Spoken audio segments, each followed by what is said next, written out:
जी अस्सलाम वालेकुम and welcome to नया दौर। नया दौर का ये एक नया सिलसिला हमने शुरू किया, उसका नाम है आपका हल्का। मेरा नाम हसन इफ्तिखार है। मैं आपके साथ ये प्रोग्राम किया करूंगा हफ्ते में 3 दिन। तो हफ्ते में 3 दिन हम कोशिश किया करेंगे जो पंजाब के सियासी हल्के हैं उनको शुरू में डिस्कस करेंगे। जब मैंने कल इस बारे में अनाउंस किया कि हम इस तरह का प्रोग्राम करने वाले हैं तो बहुत अच्छा कुछ लोगों का फीडबैक आया। उसमें ये भी था कि आप सिर्फ पंजाब पे ही मत फोकस करें, पंजाब से बाहर भी जाएं। तो यकीनन हम कोशिश करेंगे कि इस वंस स्टार्ट बॉल ये जो है ये रोल करना स्टार्ट कर देता है तो उसके बाद हम कोशिश करेंगे कि नेक्स्ट वीक से एक हल्का हम पंजाब से बाहर का भी कोई ले लिया करें, केपीके से ले लिया करें, सिंध से लें, बलूचिस्तान से लें, ताकि हम एक पूरे जायजा ले सकें कि सूबाई सतह पर मुख्तलिफ सूबों के क्या हालात जा रहे हैं। तो आज के लिए जो हमने आपके लिए हल्का चूज किया है वो है पीपी 158। अभी के जो ये जिमनी इंतखाबात हुए हैं उसका एक हल्का है, और इस हल्के के अंदर इंटरेस्टिंग बात यह है कि जहां बाकी जिमनी इंतखाबात में पाकिस्तान तहरीक इंसाफ के ही जो लोग थे, वो जब टर्न आउट हुए तो उनको मुस्लिम लीग नून की टिकटें दे दी गई, कुछ जो आजाद उम्मीदवार थे उनको टिकट्स दे दी गई। तो ये वो हल्का था जहां पर पाकिस्तान मुस्लिम लीग नून का अपना ही उम्मीदवार था, वही उम्मीदवार जो 2018 में इस हल्के से इलेक्शन लड़ा, उसी को दोबारा पाकिस्तान मुस्लिम लीग नून ने टिकट दी और उसने वो इलेक्शन लड़ा। तो ये एक एक्चुअल पाकिस्तान तहरीक इंसाफ वर्सेस मुस्लिम लीग नून का ही इलेक्शन था। इसमें कोई टर्न कोड्स या इस किस्म की कोई जो चीजें हम सुनते आ रहे हैं उसमें देखने में नहीं है। अच्छा, जो रिजल्ट इलेक्शन का है वो हम सबको पता है कि पाकिस्तान तहरीक इंसाफ जीत गई। पाकिस्तान तहरीक इंसाफ ने जब ये सारे 15 सीटें जीती तो उसके बाद जो उन्होंने एक बयानिया बनाया उसके अंदर ये था कि पाकिस्तान के अंदर अवाम ने उनके जो भी सारा हुकूमत से निकाले जाने के बारे में अमरीकी साजिश थी उस सारे बयानिए को बहुत ज्यादा अच्छे तरीके से बाय कर लिया है। इसलिए एन मास अवाम जो आकर उनको वोट करने के लिए आई। तो अगर हम इसका थोड़ा सा जरा शुरू से जायजा लेना शुरू करें तो टर्न आउट ही देख लें। तो ये जो 2022 का बाई इलेक्शन था पीपी 158 का, इसका टर्नआउट सिर्फ 32% था, जबकि इसी 2018 में जब इसी हल्के के अंदर जब इलेक्शन हुआ तो उस वक्त इसका टर्नआउट तकरीबन 55% था। तो आप खुद देखें कि ये कितना बड़ा फर्क है, 55% से 32% तक का टर्नआउट। 23% लोग ऐसे थे जो आए ही नहीं वोट देने के लिए। अब इसके अंदर अगर हम इस सारे प्रोग्राम के अंदर जब भी बात किया करेंगे वोट्स की, तो हम यूजुअली वो परसेंटेज में बात किया करेंगे, क्योंकि वो मेरे अपने ख्याल में वो एक ऐसा पैमाना है जिसपे हम सबको बेटर जज कर सकते हैं। क्योंकि अगर ये देखें ना, जो मैंने भी आपको एग्जांपल दी, 2018 और 2022 के अगर हम सिर्फ वोट्स के दरमियान का तकाबली जायजा करना शुरू कर देंगे तो it would not make actual sense, क्योंकि 23% का जो टर्न आउट कम हुआ है हम उसको कैसे एडजस्ट करेंगे। तो उसके लिए हमारा तरीकाकार ये हुआ करेगा कि हम वोटर्स की परसेंटेज में बात करेंगे। तो अगर हम वोटर परसेंटेज पीपी 158 की 2022 में देखते हैं तो पाकिस्तान तहरीक इंसाफ ने 2018 का जो अपना वोट बैंक है उसमें सिर्फ 1% का इजाफा किया, और वो भी पूरा 1% नहीं है। वो 48.6 से वो 49.3 पर आ गए हैं, तो वो तकरीबन 0.7% का इंक्रीज है। लेकिन चलें, राउंड करने के लिए हम फिगर 1% दे देते हैं। और अगर हम मुस्लिम लीग नून को देखें तो 2018 में उनका सेम उम्मीदवार था, उनका सेम हल्के में जो उन्होंने वोट लिया वो 42% था, और 2022 के बाई इलेक्शन के अंदर भी उनको 42% ही वोट मिला। तो अगर ये देखें तो इस हल्के की हद तक, और हम जो कि इसीलिए चाहते हैं कि एक एक हल्के के बारे में अगर हम देखकर बात करें तो हम ज्यादा बेहतर अंदाज में ये बता सकेंगे कि इस वक्त ग्राउंड पर हो क्या रहा है। तो इस हल्के के अंदर पाकिस्तान तहरीक इंसाफ होके जीती, और वो ये पहली दफा नहीं है कि वो ये जीती। अगर हम 2015 का इस हल्के का जो प्रेडिसेसर हल्का था वो था पीपी 147। जब 2018 की नई डिलिमिटेशंस हुई तो उसका बहुत सारा हिस्सा जो है वो इस पीपी 158 में आ गया। तो उसका भी अगर हम देखें तो वो आपको याद कराता चलूं, ये वो वाला हल्का है जहां के ऊपर कौमी असेंबली की सीट 2013 में इमरान खान साहब, अयाज सादिक साहब से हार गए थे। और ये वो उन हलकों में से एक हल्का है जिन 4 हलकों को खोलने के बारे में खान साहब ने वो तमाम धरने दिए और वो किया। उसके बाद 2015 में अयाज सादिक साहब अपनी कौमी असेंबली की नशिस्त और उनके नीचे की जो सूबाई असेंबली की नशिस्त थी, उन दोनों के ऊपर एक बाई इलेक्शन हुआ 2015 में। उस बाई इलेक्शन में पाकिस्तान तहरीक इंसाफ ने इस हल्के का सबसे ज्यादा वोट लिया। जो सबसे ज्यादा वोट है वो जो उन्होंने लिया वो था 52%, and that is the best they did in this constituency. यानी कि इस कॉन्स्टिट्यूएंसी में जो पाकिस्तान तहरीक इंसाफ का 2013 से लेकर आज 22 तक के 9 सालों के अंदर 3 इलेक्शंस हुए, उनमें जो बेस्ट रिकॉर्ड था वो 2015 का था, जिसमें इन्होंने तकरीबन 51 पॉइंट कुछ परसेंट वोट लिए। और वहां से पाकिस्तान मुस्लिम लीग नून 2013 से लेकर 2022 तक इस हल्के की हद तक तकरीबन 7.5% अपना वोट बैंक जो है वो लूज कर गई। और 2013 के सूबाई असेंबली के इलेक्शन से लेकर 2022 तक का ये जो बाई इलेक्शन अभी हुआ है, इसमें टोटल जो पाकिस्तान तहरीक इंसाफ ने गेन किया है वो तकरीबन 8.5% के करीब है। लेकिन ये गेन वो 2015 और 18 के दरमियान में कर चुके थे, उसके आगे उन्होंने इस वक्त कोई गेन नहीं किया। ये हैरत की बात है, क्योंकि इसके अंदर मैं अगला जो पॉइंट लेके आना चाहता हूँ वो है नए इंतखाबी जो लोगों का इंतखाबी फहरिस्तों में इंदराज हुआ, जिनको हम ज्यादातर यूथ वोटर कहते हैं, लेकिन जनरली वो कोई वोटर भी हो सकते हैं जिनके वोट फॉर सम रीजन पिछली 2 लिस्टों में नहीं थे या किसी और हल्के में रह गए थे, उनको जो इंदराज किया गया इन हल्कों के अंदर। तो वो इस हल्के के अंदर तकरीबन 40,000, 38, 39,000 कुछ 100 है, आप 40,000 समझ लें। तो 40,000 एक नया वोट इस हल्के में 2018 से लेकर 2022 के दरमियान में ऐड हुआ। अगर हम जो नॉर्मल विजडम हमारे टेलीविजन के ऊपर हम सुनते हैं अपने तमाम सीनियर्स से, वो कहते हैं कि जी ये एन मास वोटर जो है सारा का सारा नया जो वोट बन रहा है ये पाकिस्तान तहरीक इंसाफ का, और अब पाकिस्तान तहरीक इंसाफ को कोई नहीं रोक सकता। लेकिन जो हमारे सामने इस इलेक्शन के अंदर डेटा आया है, उसके तहत पाकिस्तान तहरीक इंसाफ का टोटल गेन 1% का है। और अगर हम देखें तो जो नया वोट इंदराज हुआ है वो तकरीबन 20% इंक्रीज हुआ पिछले वोट से। यानी कि अगर पिछली बारी में 100 वोट थे तो इस बार वो 120 वोट थे कुल, और 20 जो थे वो ज्यादातर नौजवान लोगों के थे। लेकिन जो ये थ्योरी हम सुन रहे हैं, जो थ्योरी हम बाय करते रहे, और ऑब्वियसली मैं खुद भी बाय करता रहा काफी अच्छे तक कि शायद नौजवानों का कोई बहुत ज्यादा वोट एकदम खान साहब की तरफ जाने लगा है, लेकिन ये जो स्टेटिस्टिकल डेटा है ये नहीं उसको प्रूव कर रहा। 40,000 जो नया वोट आया, हम देख रहे हैं कि 23% तो टर्न आउट ही नीचे हो गया। इस 23% टर्न आउट के अंदर 20% का नया वोटर था, अगर वो सारे वोट डालने आ जाता, चले किसी को भी डालता, तो टर्न आउट तो इतना नीचे ना जाता।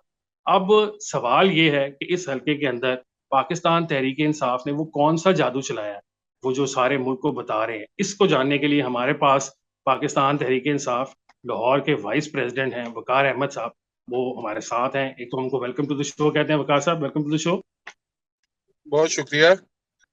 वकार भाई, फिर बताइएगा, ये मैंने जो सारा इंट्रो दिया आपने सुना है, उसके अंदर मैंने इंपॉर्टेंट बातें तो कर दी हैं सारी, लेकिन मैं जानना चाहता हूँ कि आप जो लोकल इलेक्शन करते रहे, सारी कैंपेन चलाते रहे, वहां पे आपने वोट कैसे ये सारा हासिल किया, उस तरफ आइएगा। ये बताइएगा कि ये जो हल्का है ये दो तरह का हल्का है, इसमें कुछ अमीर लोगों के भी इलाके हैं बहुत ज्यादा, जो कि ऑलरेडी हम आपको देते हैं कि पाकिस्तान तहरीक इंसाफ का स्ट्रॉन्ग वोट बैंक है। लेकिन जो दूसरे इलाके हैं, और इसके अंदर बहुत सारे ऐसे हल्के हैं जो इलाके हैं, सॉरी, वो जहां पे अलीम खान साहब का अपना बहुत होल्ड था।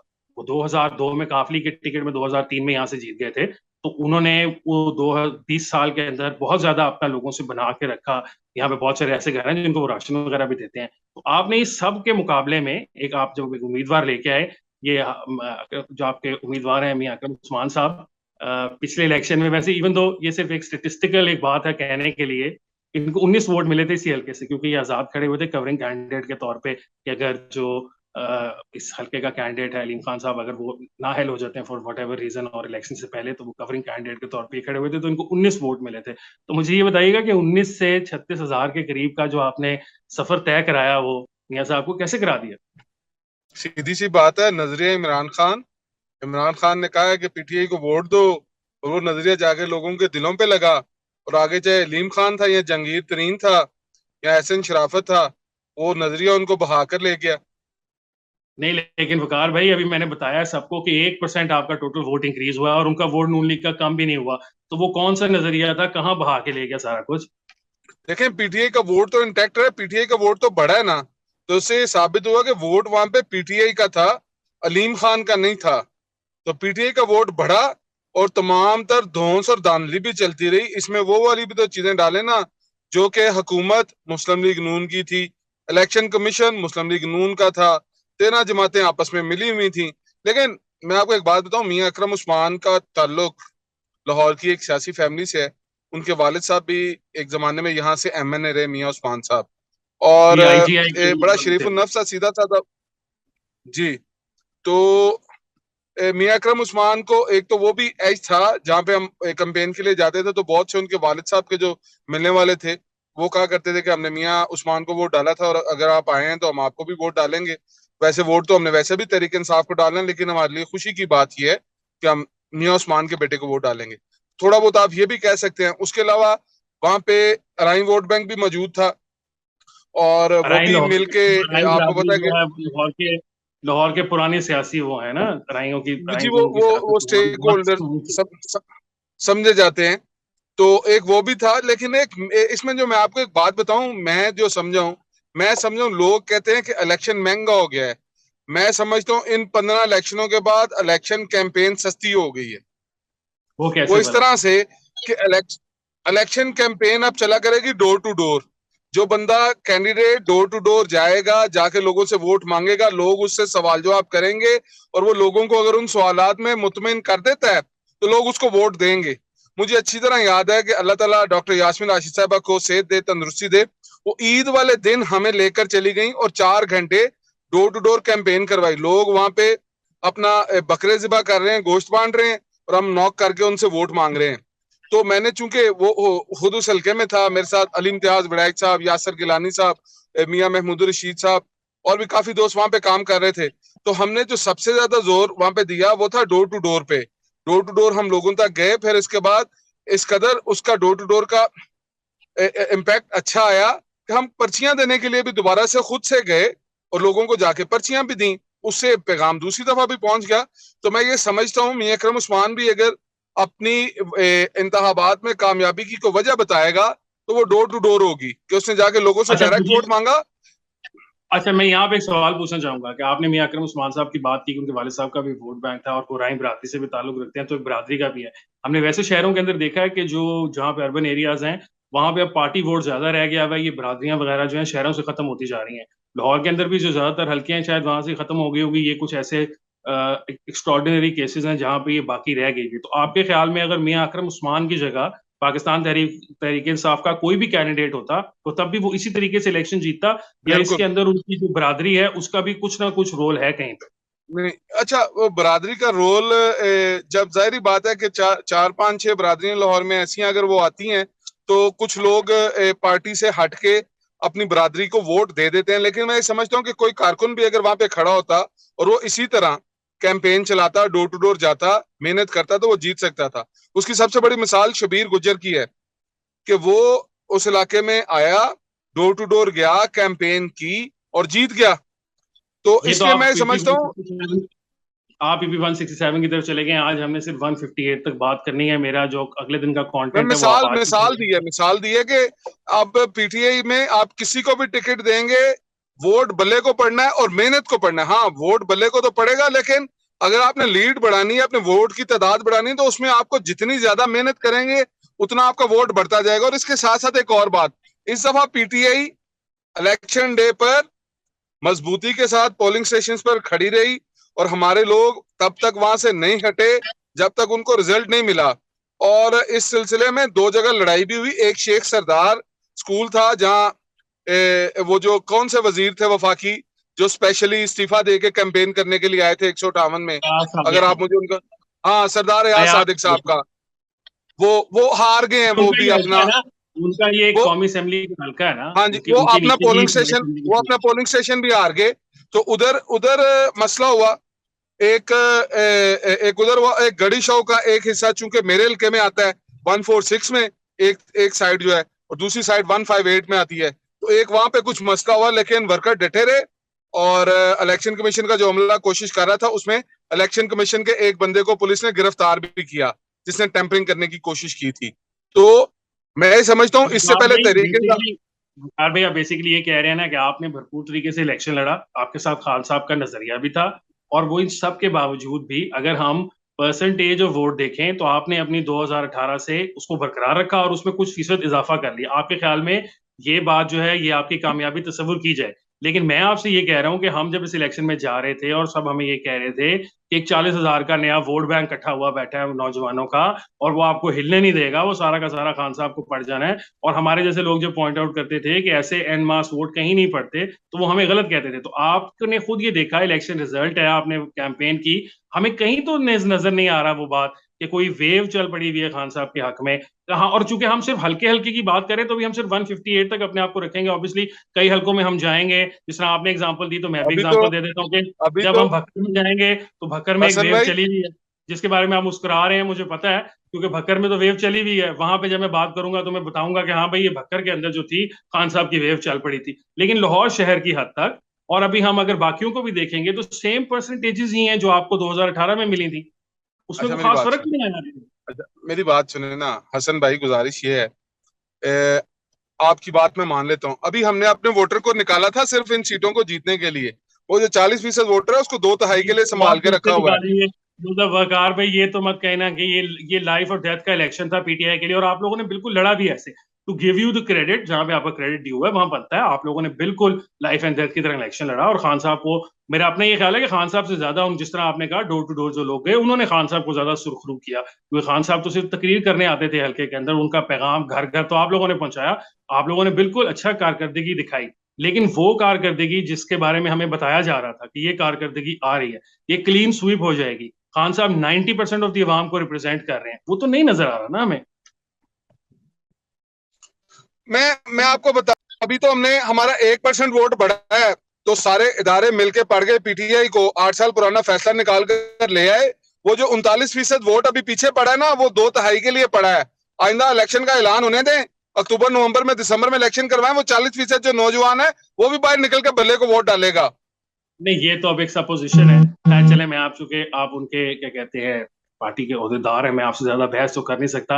अच्छा, मुझे एक और सवाल का जवाब दीजिएगा, ये बताइएगा कि ये जो हल्का है, इसके अंदर तो आपने कहा कि बरादरी का कुछ वोट था, ठीक है।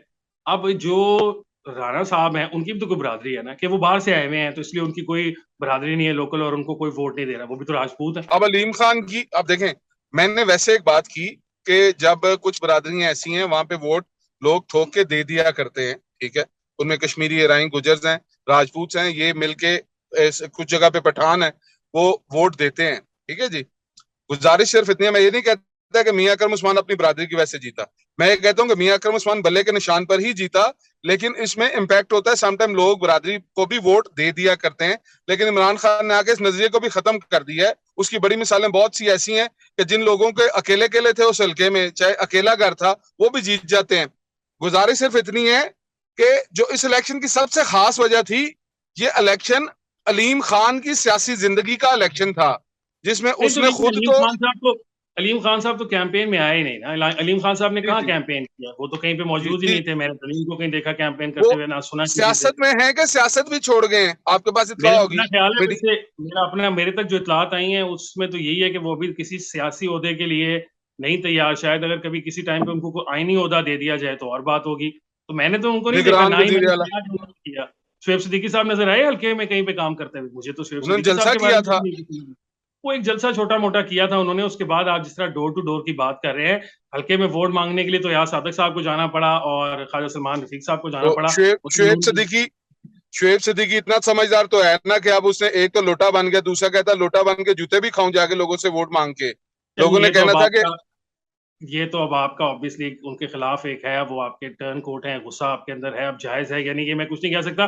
मुझे एक बात बताइएगा, जायज क्यों 2000। नहीं है मुझे बताएं, जो मेरी बात सुने, जो बंदा पार्टी को धोखा देता है उसको आप गलत क्यों नहीं कहते? ये सोलत क्यों सिर्फ इमरान गलत? खान के लिए।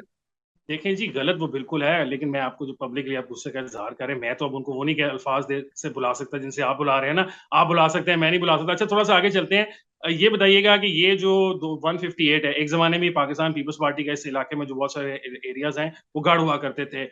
शेख रशीद साहब यहाँ से जीता करते थे, पाकिस्तान पीपल्स पार्टी के जो बाबा सोशलिज्म के रहा करते थे, वो यहाँ से इलेक्शन लड़ते थे, बहुत हजारों में वोट लेते थे। फिर हमने देखा कि पीपल्स पार्टी का वोट बिल्कुल खत्म होता गया, हत्ता के वो 1500 या 1400 तक रह गया। तो कहीं ये भी तो हुआ ना कि पाकिस्तान पीपल्स पार्टी का बहुत सारा वोटर जो है वो पाकिस्तान तहरीक इंसाफ में चला गया, उनकी फैमिली चली गई, लोकल लीडरशिप चली गई, और उन्होंने जाके जो उनका एंटी नवाज वोट था वो अपना उठाकर पाकिस्तान तहरीक इंसाफ के निशान को देना शुरू कर दिया। आप इस बात के बारे में क्या कहते 1900 हसन, चूंकि आपका ताल्लुक एक मैं समझता हूं कि सहाफती और अदबी खानदान से है, तो आप तारीख भी जानते हैं। मुझे बताएं कि 1985 से पहले मुस्लिम लीग को पार्लिमानी जमात तो नहीं थी, मुस्लिम लीग की कभी 10, 15, 16 से ज्यादा सीटें नहीं हुआ करती थी। उससे पहले दो जमातें हुआ करती थी, पीपल्स पार्टी और एंटी पीपल्स पार्टी। और उसमें ज्यादातर जो एंटी पीपल्स पार्टी जमातों को मजहबी जमातें लीड किया करती थी, उसमें जमात इस्लामी थी, जमीयत उलमा पाकिस्तान, जमीयत उलमा इस्लाम। तो गुजारिश यह है कि जिस तरह आप समझते हैं कि जमात इस्लामी का वोट मुस्लिम लीग नून में कन्वर्ट हो गया और मुस्लिम लीग नून पंजाब में पार्टी बन गई, या एंटी पीपल्स पार्टी वोट मुस्लिम लीग नून के हिस्से में आया, तो हम ये समझते हैं कि पीटीआई जब जमात बनी तो लोगों ने, जो सताए हुए लोग थे मुस्लिम लीग नून से और पीपल्स पार्टी से और इवन जमात इस्लामी से और दीगर जमातों से, वो पीटीआई में आ गए। सरीहन ये कह देना कि पीटीआई को वोट, पीटीआई में सारा पीपल्स पार्टी का वोट आ गया है, इससे मैं इतफाक नहीं करता। पीटीआई का अब अपना वोट, लेकिन काफी बड़ी तादाद, बिल्कुल जो आपने बात कही मैं उसको उसी को कंटिन्यू करता हूँ। बेसिकली एक जमाने में एंटी भुट्टो वोट हुआ करता था, फिर एक टाइम आया 90s में जब एंटी नवाज शरीफ वोट हो गया, और लेट 90s के अंदर, और अब एक टाइम ऐसा आ रहा है शायद जैसे अब हम समझेंगे कि प्रो इमरान खान और एंटी इमरान खान वोट जो होगा वो तकसीम हो जाएगा दो साइड्स के ऊपर। जो इमरान खान को पसंद करते हैं वो उस तरफ चले जाएंगे, और बाकी ऑब्वियसली ये जो जितनी जमाती इत्तेहाद है वो तो हमें नजर भी आ रहा है। तो आप ये कह रहे मानते हैं ना कि कुछ हद तक तो पाकिस्तान पीपल्स पार्टी का वोट इन हलकों के अंदर जो लोग हैं वोट कन्वर्ट हो गए, इसी वजह से चलें कि वो मुस्लिम लीग नून को नहीं पसंद करते थे और उनको नजर आया कि उनकी अपनी पार्टी जो है वो बहुत कमजोर हो गई है, तो वो किसी तगड़े पार्टी के अंदर चले गए। ऐसा होता है ना लोकल धड़ों के अंदर, कि नहीं होता? बिल्कुल होता है, बिल्कुल होता है। और पीपल्स पार्टी, मैं तो आपको कहता हूं कि हमारे यहाँ 158 में तो मुस्लिम लीग नून का कंटोनमेंट बोर्ड का एक जीता हुआ काउंसलर आ गया। वो एक ये आप बताइएगा जरा, इस बारे में मैं चाहता हूँ कि जरा आप ये बताइएगा, वो काउंसलर आ गया आपके पास, कौन था वो काउंसलर, क्या नाम था उनका और उन्होंने वो क्या किया आपके वो लिए? वो चौधरी अब्बास उर्फ बाबा गुल्ला एक शख्सियत है, सदर शोएब सिद्दीकी साहब के मोहल्लेदार हैं, जहां से शोएब सिद्दीकी साहब के इलाके से वो कंटोनमेंट बोर्ड के मेंबर थे। अली अब्बास एडवोकेट साहब, अली अब्बास गुजर एडवोकेट, तो इलेक्शन से 12-13 दिन पहले इसमें आ गए अपना पीटीआई में, और पीटीआई की हमायत का ऐलान किया और बाकायदा जलसा करवाया। और मैं समझता हूँ कि जिसकी वजह से बहुत सी लोकल मुस्लिम लीग नून के लोग भी टूटकर पीटीआई की तरफ आए, और उनका जो वोट बैंक था, जो वो समझते हैं कि उनका जाती वोट बैंक था, तो वो भी हमारे वोट बैंक में ऐड हुआ। तो इसलिए आप कह सकते हैं कि पीटीआई में तमाम सताए हुए लोगों के लिए जगह मौजूद है, बाकी तमाम अगर मैं जमातों में। सवाल पूछूं कि आपकी door to door campaign, Khan साहब के जलसे, ये बाबा साहब के कुछ वोट ये आपकी तरफ आ गए, अगर ये सारा कुछ आपके पास ना आया होता तो फिर तो आप हार जाते ये इलेक्शन। मतलब जिस तरीके से आप बता रहे हैं खुद ही कि मतलब इतना ज्यादा फर्क तो है नहीं, 7-6-7% तो इधर उधर हो जाने थे। इतनी मेहनत आप लोगों ने की, अगर ये मेहनत ना हुई होती और आप भी अपनी पार्टी के जो एक सदर हुआ करते थे पंजाब के, उनकी तरह घर से बाहर ना निकलते, तो फिर तो ये इलेक्शन खत्म हो गए थे, हार गए थे आप लोग। क्यों ना होती? नहीं, मैं ये वैसे कह सब रहा हूँ कुछ, ना, मतलब ये सब कुछ करने के बावजूद भी, मतलब this is not really an outside outright victory for you. मतलब ऑब्वियसली 6-7% है, मैं लेकिन ये वो तो समझता कंटिन्यू हूँ। हो रहा है 2013 से। ये हल्का आपके पास ही है 2013 से के बाद से, जब वो 2015 और उसके ऑनवर्ड्स ये तीसरा इलेक्शन है जब पाकिस्तान तहरीक इंसाफ ये हल्का शुएब जीत गई है। सिद्दीकी भी यहाँ से एमपीए रहे हैं, जी जी, और शोएब मोहसिन सिद्दीकी ने, लतीफ। बिल्कुल शोएब सिद्दीकी ने 2015 में शोएब सिद्दीकी ने हराया उनको, मोहसिन लतीफ साहब को। फिर 2018 के अंदर अलीम खान साहब ने हराया ये नाना हसन साहब को, और फिर आपकी पार्टी ने हरा दिया। तो बेसिकली 3 दफा तो ये मुस्लिम लीग नून ये पिछले 3 इलेक्शंस में हल्का हार चुकी हुई है। तो उसके अंदर ऑब्वियसली जीतना तो आपने था, लेकिन आपने खुद बताया कि you did all the hard work और आपने काफी मेहनत करके कराया। तो मेरा ख्याल है हमारे अच्छा, व्यूअर्स के लिए मुझे इंटरेस्टिंग बात चूंकि होगी। चूंकि आपकी पंजाब की सियासत पर भी नजर है और आप इस पे तज्जिया भी करते हैं, इस इलेक्शन से पहले आपकी इस हल्के के बारे में क्या राय थी कि इस हल्के के नतीजे क्या हाँ, होंगे?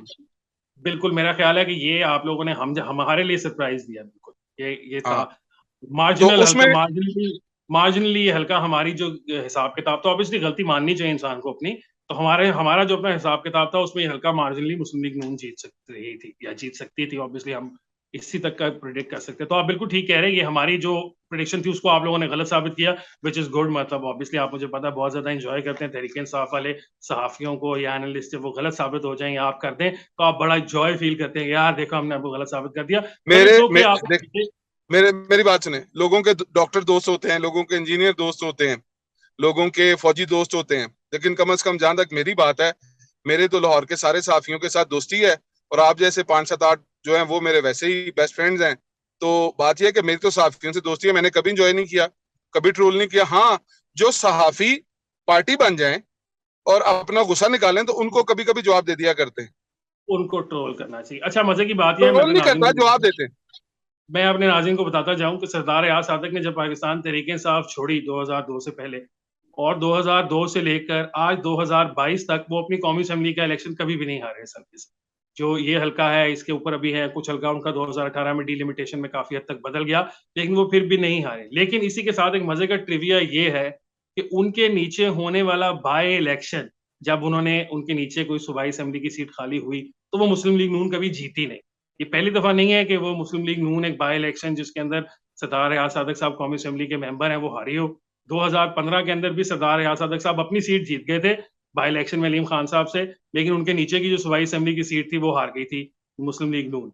और इसी तरह 2018 के अंदर भी वो तो ऊपर कौमी असेंबली के एमएनए बन गए थे लेकिन नीचे से हार गए। और अगर हम बहुत पीछे चले जाएं, 2003 के अंदर जाएं जब अलीम खान साहब ने सियासत में एंट्री की थी, तो वो सीट भी एयाज सादक साहब ने खुद खाली की थी क्योंकि वो 2 सीटों से एमपी और एमएनए बन गए थे। तो उन्होंने सूबाई सीट जब छोड़ी तो उसमें ज़हीम कादरी साहब को टिकट दिया मुस्लिम लीग नून ने, और वो हार गए अलीम खान साहब से। उस वक्त अलीम खान साहब मुस्लिम लीग काफ कायदे आजम में हुआ करते थे।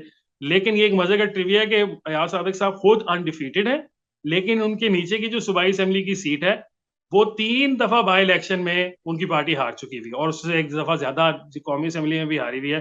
तो ये हमारे नाजरीन के लिए इंटरेस्टिंग ट्रिविया। अच्छा वकार साहब, मुझे एक बात बताइएगा, अगर एक इलेक्शन हो जाता है दोबारा 6 महीने में, 8 महीने में, जिस तरह आपकी पार्टी कह रही है कौमी असेंबली के इलेक्शन मांग रही है, तो ऑब्वियसली खाली कौमी असेंबली के इलेक्शन देकर तो फायदा नहीं होगा। तो ये जो सूबाई असेंबली की सीट है पीपी 158, आपके ख्याल में या आप लोग रिटेन कर पाएंगे या ये वापस मुस्लिम लीग नून के पास चली जाएगी? आपने खुद ही कह दिया कि ये सीट ज्यादातर ऐसे रहा कि इसके साथ जो सूबाई सीट हुआ करती है 148 हुआ करती थी जो पहले, उसमें मियां असलम इकबाल साहब रहे हैं और एमपीए वहां से। तो और जहां तक सरदार याद सादक साहब की बात है तो 2013 का तो उनका इलेक्शन वैसे मशकूक था जो बाद में साबित भी हो फिर गया। 2015 और में जीत गए थे बाई ना, इलेक्शन हुआ आपके मशकूक जिसमें इलेक्शन की वजह से ही एमपीए की। वो सीट खाली हुई थी। और 2015 में वो उस मशकूक इलेक्शन की वजह से तो अलीम खान के साथ दोबारा बाई इलेक्शन हुआ था, जो कि बहुत बड़ा हाई प्रोफाइल किस्म का बाई इलेक्शन था। जी, तो मैं समझता हूँ कि हम इंशाल्लाह ताला आने वाले इलेक्शन में इस सीट पे हमारी लीड भी बढ़ेगी और इंशाल्लाह ताला इस दफा वो जो आपने वर्ड यूज किया अनडिस्प्यूटेड अनडिफीटेबल, तो वो भी खत्म हो जाएगा। जीत जाएंगे इस दफा इस सीट से एमएनए की भी। यानी कि हम कौमी असेंबली की बात कर रहे हैं ना, चलें वो तो फिर जब हम कौमी असेंबली का डिस्कस करेंगे तो उसकी तरफ तो हम तब जाएंगे। वकार साहब, आपका बहुत शुक्रिया, थैंक यू सो मच, आपने टाइम निकाला। मुझे पता है कि आप आजकल बहुत मसरूफ हैं, मुजाहरे आपने करने इलेक्शन कमीशन के खिलाफ क्योंकि आप कह रहे हैं कि वो बायस्ड है। तो आपका शुक्रिया बहुत बहुत, thank you so much for joining me. नाज़रीन, वकार साहब के साथ हमने गुफ्तगू की। मैं ज़रा इस खत्म करने से पहले कुछ 2-4 चीज़ें आपको इंपॉर्टेंट बताना चाहता हूँ इस हल्के के बारे में, जो कि बड़ी शायद आपको इंटरेस्टिंग लगेंगी।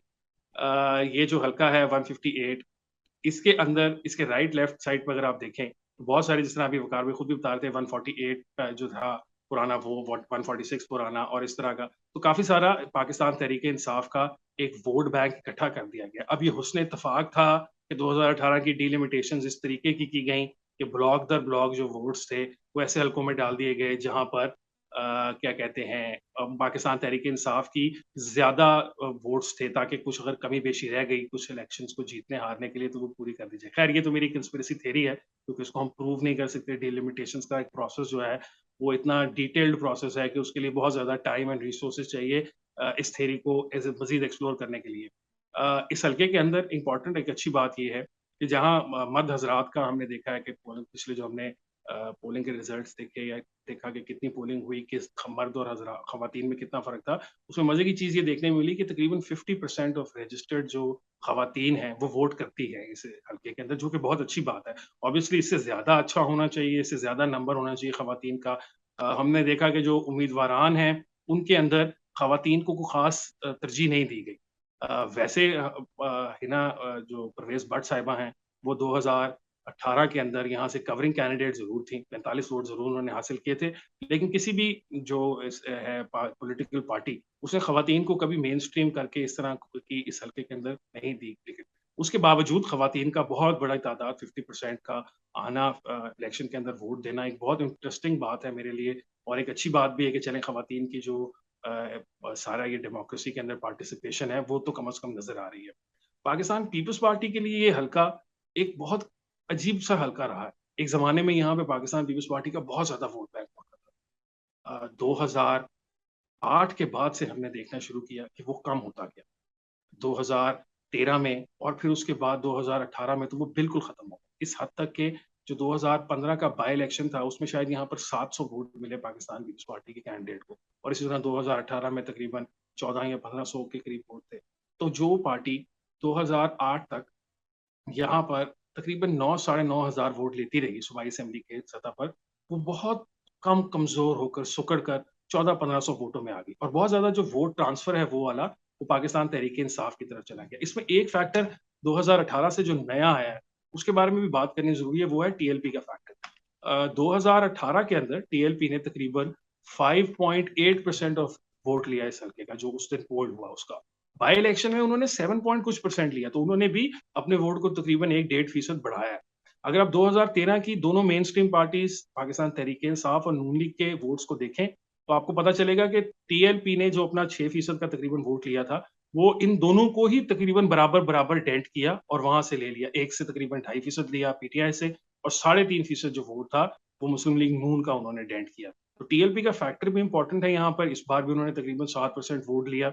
मुस्लिम लीग नून अपना पुराना वोट बैंक 42% पे खड़ी है, लेकिन 2013 से लेकर 2022 तक मुस्लिम लीग नून ने तकरीबन 7.5% अपना वोट लूज कर दिया है इस हल्के में। वो किस वजह से हुआ, वो क्या वजूहात थी, ऑब्वियसली ये तो मुस्लिम लीग नून को ज्यादा पता होगा, लेकिन पाकिस्तान तहरीक इंसाफ ने यहाँ बहुत ज्यादा गेन किया है लॉन्ग टर्म में। और सबसे ज्यादा उनका गेन जो है वो 2013 के इलेक्शन और 2015 के इलेक्शन के दरमियान था। वो बहुत बड़ा गैप था और उनकी बेस्ट परफॉर्मेंस भी यहाँ पे 2015 के इलेक्शन में ही रही, जो बाई इलेक्शन था उसमें थी 52%। उसके बाद पीटीआई का वोट भी कम हो गया। जो 40,000 नौजवानों का वोट है, वो हमें ट्रांसलेट होता नजर ही नहीं आया कहीं पे। तो ये थियरी तो कम से कम इस हल्के की हद तक मेरा ख्याल है रद्द कर देनी चाहिए कि कोई बहुत एन ब्लॉक बड़ा सा कोई मासिव वोटिंग होगी नौजवानों की तरफ से, क्योंकि ऐसा होता नजर नहीं आ रहा।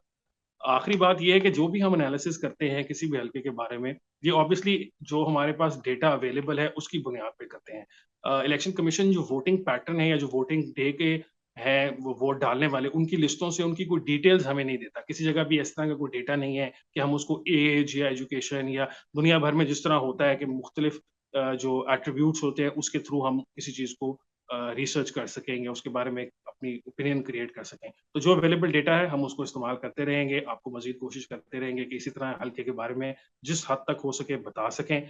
आज के लिए बस इतना ही है। मुझे हसन इफ्तिखार को इजाज़त दीजिए। इंशाल्लाह आपसे मुलाकात होगी कल एक और हल्के के साथ। Thank you.